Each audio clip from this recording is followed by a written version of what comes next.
हरिद्वार से खबर है। यहाँ स्थित निष्काम सेवा टू जो ट्रस्ट आश्रम है उसमें आयोजित विश्व हिंदू परिषद के केंद्रीय मार्गदर्शन मंडल की 2 दिवसीय बैठक संपन्न हो गई है। इस महत्वपूर्ण बैठक में उत्तराखंड के मुख्यमंत्री पुष्कर सिंह धामी, विश्व हिंदू परिषद के अंतर्राष्ट्रीय अध्यक्ष आलोक कुमार सहित देश भर से आए अनेक संत महात्माओं और साथी प्रतिनिधियों ने भाग लिया। बता दें आपको 2 दिन तक चली इस बैठक में समाज, धर्म और राष्ट्र से जुड़े कई अहम विषयों पर विस्तृत चर्चा की गई है। कई प्रस्तावों को मंजूरी मिल गई है।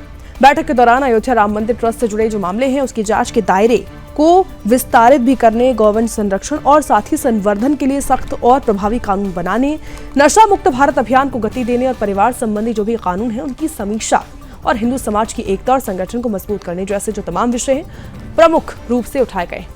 बता दें आपको संत समाज और सभी प्रतिनिधि हैं उनने इन मुद्दों पर अपने विचार रखते हुए सामाजिक समरसता और साथ ही सांस्कृतिक जो मूल्य है उनको सशक्त करने पर जोर दिया।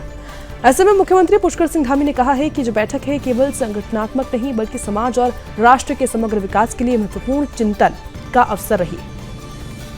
उन्होंने आगे कहा कि विश्व हिंदू परिषद लंबे समय से राष्ट्र निर्माण, साथ ही सांस्कृतिक संरक्षण और सामाजिक जागरण जो है उसके क्षेत्र में सक्रिय भूमिका निभा रही है।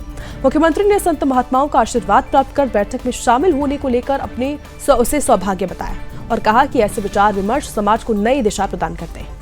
वहीं विश्व हिंदू परिषद के अंतर्राष्ट्रीय अध्यक्ष आलोक कुमार ने भी मीडिया से बातचीत की और कहा कि गौवंश की सुरक्षा और संवर्धन के लिए केंद्र और राज्य सरकार जो है उनको प्रभावी कानून लागू करने चाहिए।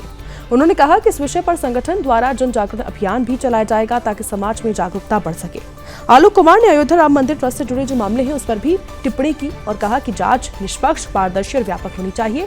साथ ही अगर किसी स्तर पर कोई व्यक्ति दोषी पाया जाता है तो उसके खिलाफ कानूनी कार्रवाई होनी चाहिए। 2 दिन से यहाँ पर पूरे देश भर के पूज्य संतगण मंडल के सभी सदस्य और सभी ने राष्ट्र की उन्नति के लिए, राष्ट्र के समग्र विकास के लिए, उन्नयन के लिए, सनातन के लिए और देश हमारा विश्वगुरु बने उसके क्षेत्र में महत्वपूर्ण चिंतन बैठक हुआ है। और हमेशा से इस प्रकार का जब भी चिंतन होता है तो देश की समग्र चिंता होती है, समग्र विकास की बात होती है, हर दृष्टिकोण से बात होती है। देश के अंदर जो चुनौतियां हैं, देश की सुरक्षा है, सामाजिक सद्भाव है, उन सभी पर विश्व हिंदू परिषद अनेकों वर्षों से काम करता है। तो मैंने भी आकर पूज्य संतगणों का सभी का आशीर्वाद लिया। देवभूमि में सब आए हैं, मैं सभी का देवभूमि उत्तराखंड सबका स्वागत करता हूँ, अभिनंदन करता हूँ। पहले के संबंधों में क्या था कि पति पत्नी के अतिरिक्त कोई संबंध बने तो अपराध की श्रेणी में था। आज विवाहेतर संबंध अपराध की श्रेणी से बाहर कर दिया। विवाह आप नहीं कर सकते। 2 विवाह करना हिंदू के लिए आपने कानून के रूप में कहा कि अवैध है, लेकिन एक विवाह करके लिव इन रिलेशनशिप में 4 के साथ रह रहे, इसको आपने वैध कर दिया। ये कौन सा कानून है? और 4 को वैध ही नहीं किया, उससे पैदा संतानें भी पिता की संपत्ति में अधिकारी होंगी, ये भी आपने कानून के अंदर डाल दिया।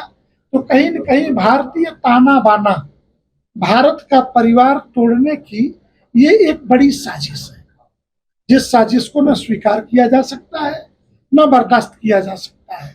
इस बैठक के माध्यम से पूज्य संतों ने मार्गदर्शक मंडल के द्वारा यह मांग की है कि भारत सरकार पार्लियामेंट में ऐसे सारे वैवाहिक कानूनों की जो परिवार को तोड़ने में भूमिका निभाते हैं, जितने भी प्रकार के कानून है जो परिवारों को तोड़ रहे हैं, इन सारे कानूनों की एक बार समीक्षा होनी ही चाहिए।